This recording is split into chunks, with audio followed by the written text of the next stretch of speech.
नमस्कार, मी कोकण कन्या सुचिता स्वागत करते तुमचं पुन्हा एकदा माझ्या नवीन अशा व्हिडिओमध्ये। मी सुरुवातीलाच म्हटलं मी कोकण कन्या सुचिता, तर येस मी कोकणातली आहे आणि खूप दिवसांपासून कोकणातले व्हिडिओ येत नाहीयेत। तर मुळात मी कोकणामध्ये दापोलीमध्ये आहे। तर दापोली हे कोकणामधलं प्रसिद्ध असं ठिकाण आहे आणि प्रेक्षणीय असं ठिकाण आहे, जिथे जाऊन तुम्ही खूप चांगल्या चांगल्या प्रसिद्ध ठिकाणांना भेट देऊ शकता।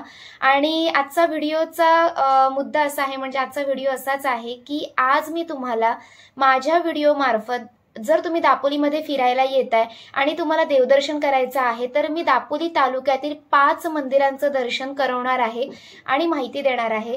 व्हिडिओ बघायला विसरू नका। सुरुवात करूया आजच्या व्हिडिओला।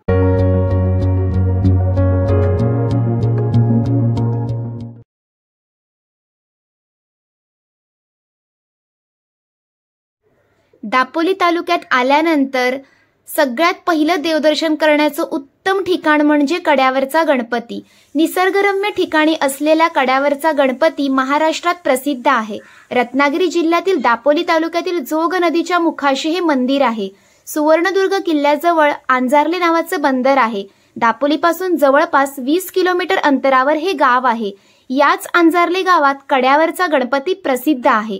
येथील गणपती हा जागृत देवस्थान आहे असं मानलं जातं। संपूर्ण मंदिर हे पांढऱ्या दगडात बांधलेलं आहे। मंदिराच्या जवळच शंकराचं मंदिर बांधलेलं दिसतं। याच गणपतीचा इतिहास आणि वैशिष्ट्य आपण थोडक्यात जाणून घेणार आहोत। तर कड्यावरचा गणपती मंदिराची स्थापना 600 वर्षापूर्वी झाली आहे। 1430च्या सुमारास करण्यात आली असल्याचं बोललं जातं। मंदिरातील श्री गणेशाची सुबक आणि देखणी अशी मूर्ती आहे। सुमारे 3.5 ते 4 फुटांची ही मूर्ती आहे। मूर्तीच्या बाजूला रिद्धी सिद्धीच्या मूर्ती आहेत। या मंदिराचे पूर्वीचे बांधकाम लाकडी होते, मात्र इसवी सन 1789 मध्ये मंदिराचा जीर्णोद्धार करण्यात आला आणि यानंतर हे सुंदर मंदिर उभारण्यात आलं आणि हे मंदिर पेशवेकालीन वास्तुरचनेचा उत्तम नमुना आहे। या गणपती मंदिराला कड्यावरचा गणपती असं म्हटलं जातं। याचं कारण म्हणजे गणपतीचे स्थान एका छोट्याशा डोंगरावरील कड्यावर आहे। येथून खाली उतरण्यास पायऱ्या देखील आहेत। हे मंदिर पूर्वी गावातील समुद्राच्या काठी आहे, मात्र समुद्राची पातळी वाढली आणि मंदिर पाण्यामध्ये गेले। यानंतर समुद्रापासून थोडे दूर एका टेकडीवर नवीन सुंदर मंदिर स्थापन करण्यात आले। यावेळी साक्षात श्री गणेश या मंदिरात स्थानापन्न होण्यासाठी जेव्हा आले, तेव्हा त्यांचे पहिले पाऊल डोंगराच्या माथ्यावर पडले। त्याला गणपतीचं पाऊल असं म्हटलं जातं आणि दुसरे पाऊल थेट नव्याने स्थापन केलेल्या मंदिरात पडले। असा आहे गणपती मंदिराचा इतिहास।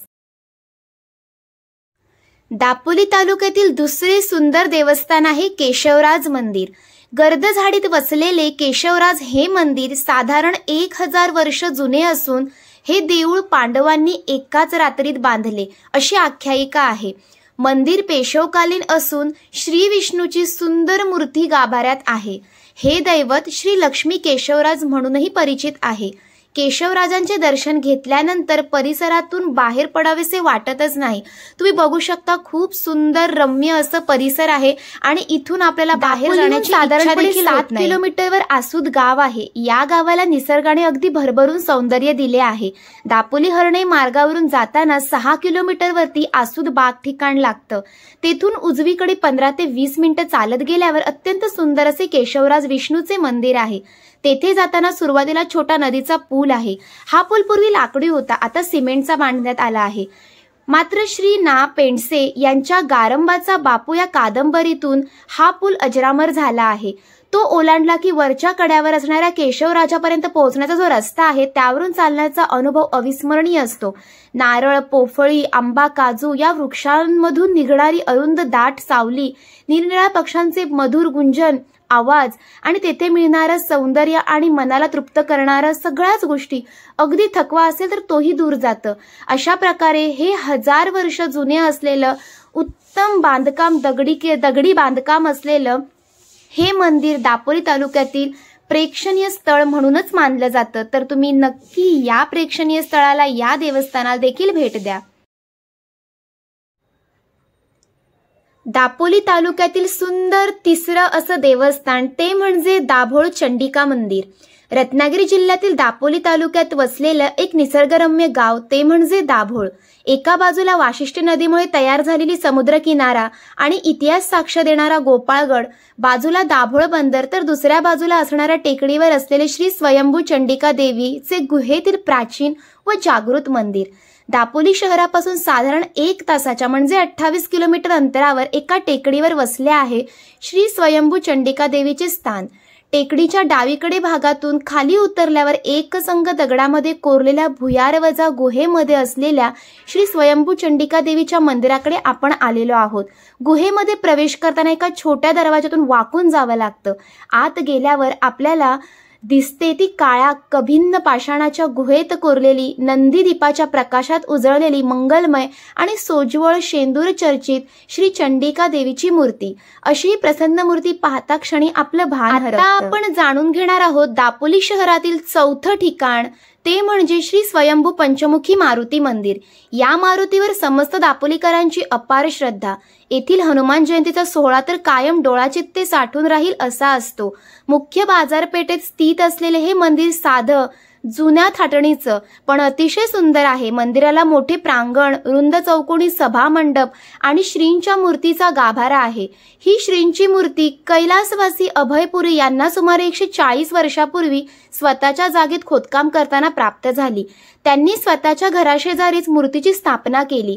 गावातील लोक दर्शनासाठी येत असत. पुढे अनेक लोकांना श्री महिमेचा प्रत्यय आला आणि भाविकांची वाढ झाली. कालांतराने त्या झोपडीचे रूपांतर मंदिरात झाले. 1952 साली ट्रस्ट स्थापन झाली आणि आता मंदिराचे सर्व कामकाज ट्रस्ट पाहते. सादर मंदिराकडून कीर्तनाला, भजना सप्ताह आणि अनेक कार्यक्रमांचे आयोजन केले जाते. श्री मारुती मंदिर दापोली शहरातील सर्व मंदिरांमध्ये अत्यंत मानाचे मंदिर आहे. इथे येणाऱ्या पर्यटकांनी या मंदिराला अवश्य भेट दिली पाहिजे. मंदिर आहे दापोली तालुक्यातील 5वे देवस्थान ते म्हणजे लाडघर दत्त मंदिर. लाडघर किनाऱ्याला लागूनच अत्यंत जुने असे एक दत्त मंदिर आहे. हे मंदिर स्थापत्य कलेनुसार पाहता अगदी साधेसुधे कोकणी नमुना जपणारे आहे. पण अथांग समुद्र आणि दाट वृक्षराई असलेल्या डोंगराच्या कक्षेत असल्यामुळे या मंदिराचे सौंदर्य मन लुभावून नेणारे आहे. या मंदिराची स्थापना एकूण माहितीनुसार व पिढी अंदाजानुसार 1880 ते 1890च्या दरम्यानची आहे. तर जर दापोलीमध्ये तुम्ही येताय आणि लाडघर किनाऱ्यावरती फिरायला येताय तर आवर्जून लाडघरमधील दत्त मंदिराला भेट द्या. येथे आल्यानंतर सुंदर अशी गणेशाची मूर्ती आहे आणि आतमध्ये गेल्यानंतर सुंदर असं दत्त मंदिर आहे. ज्या दत्त मंदिराचं दर्शन घेतल्यानंतर आपल्याला अजून कुठे जाण्याची इच्छा होणारच नाही, कारण या मंदिराच्या बाहेर आल्यानंतर अथांग पसरलेला असा लाडघर समुद्र किनारा आहे. तुम्हाला माहीतच आहे की दापोलीमध्ये फिरायला आल्यानंतर खूप समुद्र किनारपट्टी आहे आणि त्यापैकीच एक म्हणजे लाडघर समुद्र किनारा. तर तुम्ही येताय तर या किनाऱ्याला आणि आपल्या दत्त मंदिराला भेट नक्की द्या.